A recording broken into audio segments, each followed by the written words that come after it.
नमस्कार दोस्तों, आप सभी का स्वागत है मेरे चैनल में।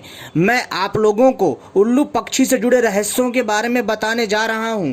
क्या आपको पता है कि उल्लू पक्षी की सहायता से अदृश्य होने की शक्ति प्राप्त की जा सकती है? अर्थात हम लोग उल्लू पक्षी की सहायता से गायब होने की शक्ति प्राप्त कर सकते हैं। और तो और उल्लू पक्षी से जुड़े अनेकों तांत्रिक प्रयोग हैं जो मैं आपको बताऊंगा अपनी इस वीडियो में। तो इस वीडियो को पूरा और आखिरी तक देखिएगा, तभी आपके समझ में आएगा, क्योंकि मैं अपनी इस वीडियो में आपको उल्लू पक्षी की सहायता से अदृश्य होने की तांत्रिक शक्ति कैसे प्राप्त करें वो जानकारी दूंगा। तो आप सभी से अनुरोध है, यदि आप लोग इस जानकारी के बारे में जानना चाहते हैं, तांत्रिक पक्षी उल्लू से जुड़े दूसरे रहस्यों के बारे में जानना चाहते हैं, तो इस वीडियो को पूरा और आखिरी तक देखिएगा, तभी आपके समझ में आएगा, अन्यथा कुछ समझ में नहीं आएगा। तो दोस्तों चलिए मैं आपको बताता हूं कि उल्लू पक्षी की सहायता से कैसे अदृश्य होने की शक्ति प्राप्त की जा सकती है, उल्लू पक्षी की सहायता से कैसे गायब होने की विद्या पाई जा सकती है। तो दोस्तों चलिए हम बताते हैं इस तांत्रिक प्रयोग को। लेकिन इससे पहले यदि आपने हमारे चैनल को सब्सक्राइब नहीं किया है तो सबसे पहले चैनल को सब्सक्राइब कर लीजिए और घंटी को भी सही प्रकार से दबा लीजिए, क्योंकि मैं अपने चैनल के माध्यम से ऐसी ही जानकारी लाता हूं। और वीडियो को भी लाइक कर लीजिए। तो दोस्तों चलिए मैं आपको बताता हूं। जैसा कि आप सभी को पता है कि सदियों से ही हमारे जो तांत्रिक रहे हैं उनके पास अदृश्य होने की शक्ति रही है, और कई विद्वान रहे हैं जिनके पास गायब होने की शक्ति रही है। लेकिन क्या कभी किसी ने सोचा है इनके पास ये शक्तियां आई कहां से? तो दोस्तों इसका सीधा सा उत्तर है तांत्रिक साधना तथा सात्विक साधना एवं तांत्रिक जड़ी बूटियों से अदृश्य होने की शक्ति प्राप्त की जा सकती है। जी हाँ दोस्तों, संसार में ऐसे पेड़ पौधे, ऐसी जड़ी बूटियां हैं जिनके सेवन से भी गायब हो सकते हैं, तथा संसार में ऐसे अनेकों पक्षी हैं जो दिव्य पक्षी हैं, जो गिने चुने हैं, उनसे भी अदृश्य होने की शक्ति प्राप्त की जा सकती है। साथ में दोस्तों टेक्नोलॉजी की सहायता से भी गायब होने की शक्ति प्राप्त की जा सकती है, लेकिन यहाँ पर हम टेक्नोलॉजी की बात नहीं करेंगे, ठीक है। यहाँ पर हमने केवल आपको समझाने के लिए बोला है। लेकिन दोस्तों यहाँ पर जो तांत्रिक शक्ति है अपने आप में बहुत अद्भुत है।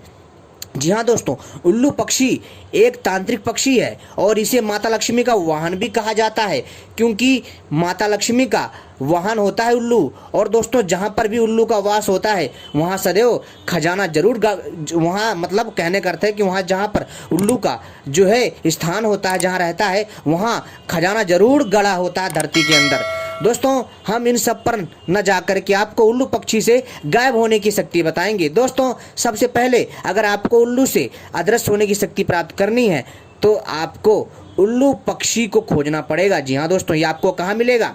आपको खंडरों में, पुराने खंडरों में, पुराने मकानों में, तथा पुराने पेड़ों में, तथा वीरान जगहों में, तथा जंगलों में, और तथा बड़े बड़े पहाड़ी गुफाओं में, ऐसी जगह आपको यह उल्लू देखने को मिलेगा। और इसके घोंसले में जाना है, और इसके घोंसले से मित्रों आपको उल्लू की विष्ठा इकट्ठी करनी है, अर्थात उल्लू का मल आपको इकट्ठा करना। कितना? 100 से 50 ग्राम। वो भी बड़ा उल्लू होना चाहिए, ध्यान रखिएगा, बड़ा उल्लू होना चाहिए, और जंगली बड़ा उल्लू होना चाहिए, ध्यान रखिएगा।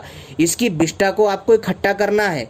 आई बात समझ में? इसके बाद दोस्तों आपको क्या करना है कि उल्लू पक्षी को आप जब जहाँ देखेंगे तो दोस्तों उस समय आपको नहीं जाना है।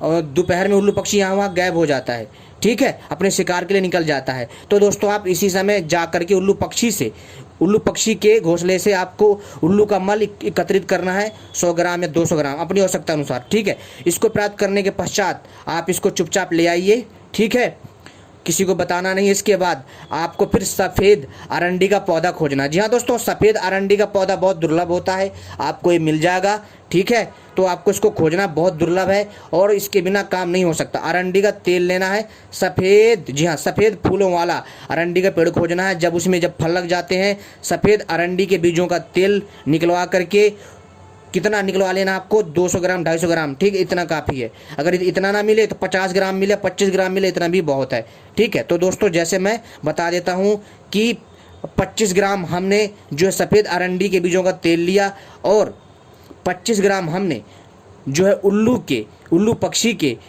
मल का जो है जो उसका तत्व है वो लिया। इन दोनों को मिलाया, और मिलाया किससे? लकड़ी से मिलाना है इसको। इन दोनों को मिलाने के पश्चात एक दिव्य रसायन बनकर तैयार हो जाएगा, और इसको जी हाँ दोस्तों, लेकिन मिलाना लकड़ी से है, ठीक है। उल्लू के मल को और सफ़ेद अरंडी के तेल को एक मिट्टी के पात्र में जो है इसको अच्छे से मिलाना है, ठीक है, लकड़ी से या फिर कोई और बर्तन ले लीजिए। अगर मिट्टी का रहेगा तो और भी अच्छा। इन दोनों को मिलाने के बाद इसके बाद दोस्तों उंगली से मत मिलाइएगा, हाँ, और आपको डंडी से मिलाना, यानी किसी लकड़ी के छोटे टुकड़े से मिलाना। और इसके बाद दोस्तों ये प्रयोग आपका तैयार होगा। किसी के ऊपर भी यदि इसके 2 बूंद टपका दोगे तो वो मनुष्य गायब हो जाएगा। लेकिन गायब होने के बाद क्या है कि दोस्तों अदृश्य कैसे आ जाए? अदृश्य ऐसे आओगे आप कि जहाँ पर आपने ये तेल टपकाया है 2 बूंद, ठीक है, जहाँ पर आपने ये तेल लगाया, जो आपने रसायन बनाया है दोस्तों, आपको उस जगह आपको साफ कर देना है, ठीक है, पानी से, ठीक है।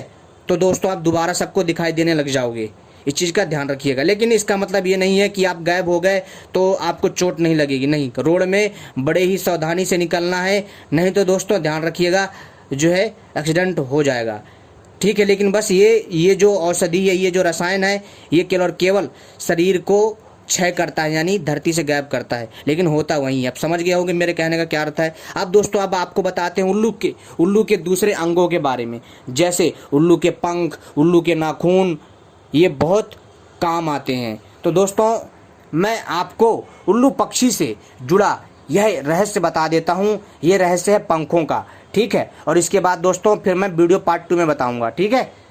आई बात समझ में? तो दोस्तों आपको क्या करना है कि जैसा कि पता है उल्लू को हमेशा से एक रहस्यमय पक्षी माना जाता रहा है। ऐसा बताया जाता है कि उल्लू रात में जागता और दिन में सोता है। उल्लू माता लक्ष्मी का वाहन है। तांत्रिक लोग उल्लू का प्रयोग तंत्र साधना में करते रहते हैं और अनेकों प्रकार की सिद्धियां प्राप्त करते हैं। उल्लू के पंख आमतौर पर जंगलों में गिरे हुए प्राप्त होते हैं।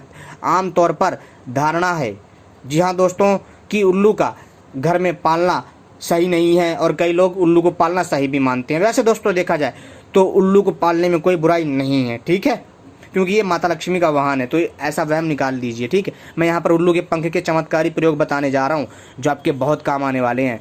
दोस्तों उल्लू को हमेशा से एक रहस्यमयी पक्षी माना जाता रहा है। ऐसा बताया जाता है कि उल्लू रात में जागता और दिन में सोता है। उल्लू माता लक्ष्मी का वाहन है, जैसा कि मैंने बताया आपको।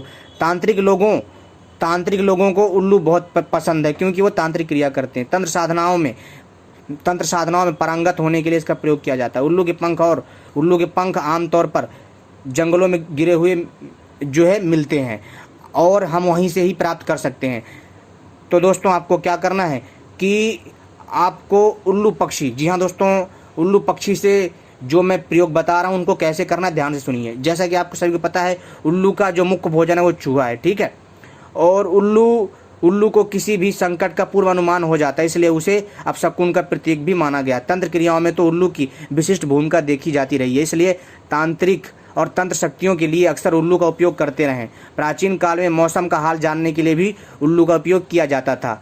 तो दोस्तों मैं आपको उल्लू से संबंधित कुछ तंत्र साधनाएं आपको बता रहा हूं, जिसको करके आप लाभ ले सकते हैं। तो दोस्तों प्रेत दोष को नाश करने के लिए आपके घर में अगर प्रेत बाधा है तो क्या करें, उल्लू के दाएं पंख का धूप दीप आदि से पूजन करें। जी हाँ दोस्तों, उल्लू का दायां पंख लेना है, लेकिन कौन से पंख आपको इकट्ठे करने, जंगलों में मिल जाएंगे, लेकिन हाथों से नहीं उखाड़ने उल्लू को पकड़ करके, उसे नुकसान नहीं पहुंचाना है, बल्कि आपको जहां पर उल्लू पक्षी का निवास स्थान है, जहां उसका घोंसला है, वहीं पर आपको उल्लू के पंख मिल जाएंगे, आपको इकट्ठा कर लेना है, ठीक है, अपनी आवश्यकता के अनुसार। और उल्लू के दाएं पंख का धूप दीप आदि से पूजन करें।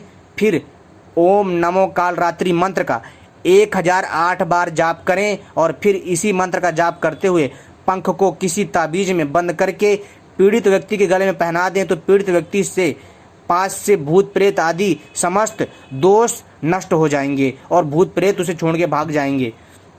अब दोस्तों बताते हैं कि ग्रहों का दुष्प्रभाव कैसे कम करें और दूर कैसे करें ग्रह दोष। उपरोक्त विधि से तैयार किए गए ताबीज को जैसा आपने अभिमंत्रित करके इन पंखों को सिद्ध किया है, तो दोस्तों ऐसे ही दोस्तों आपको यहाँ पर भी ये क्रिया करनी है। उपरोक्त विधि से तैयार किए गए ताबीज को पीड़ित व्यक्ति की दाहिनी भुजा में बांध देने से दुष्ट ग्रहों का दुष्प्रभाव भी दूर हो जाता है, ठीक है दोस्तों। अब बात करते हैं कारोबार बढ़ाने के लिए। उल्लू की पूंछ के पंखों को किसी भी महीने में कृष्ण पक्ष की अष्टमी दशमी या अमावस्या को लेकर आएँ, फिर उनका धूप दीप आदि से विधि पूर्वक मनोभाव से पूजन करें और उन्हें किसी ताबीज में बंद करके अपने दाएं हाथ में बांधें। तो कारोबार में बहुत उन्नति होती है और बहुत कमाई होगी आपकी और पैसा बहुत आएगा। और दोस्तों अब करते हैं पत्नी को वश में करने का उपाय, आपको बता रहे हैं। अगर किसी की पत्नी आप उसके वश में